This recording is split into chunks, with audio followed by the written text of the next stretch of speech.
Встречались в Объединенных Арабских Эмиратах, в других местах. В Беларуси тоже, да. В Беларуси тоже. До сих пор под впечатлением. Спасибо президенту, спасибо вам за теплый прием. Я очень рад, что вы приехали. Уверен, что мы укрепим наши братские отношения. Надо почаще ездить в наши братские союзные государства.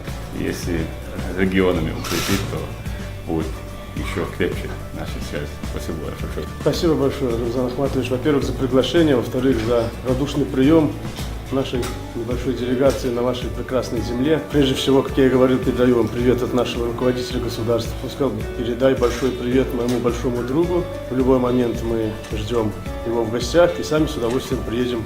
Он вас очень высоко ценит, как быстро восстанавливался город, какие-то сжатые сроки и как это качественно все делать.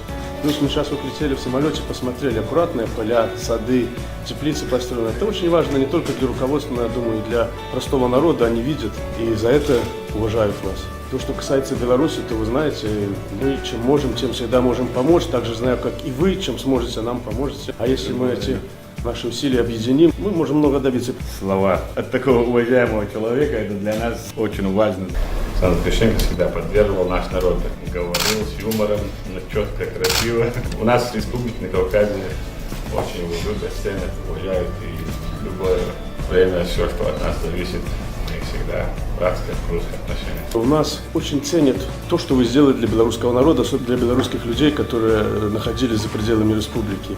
Вы были представлены к награде Белорусский орден дружбы, мы получили согласие российской стороны, сейчас у нас оформляются документы, поэтому уже надеяться, что за медалью вы приедете.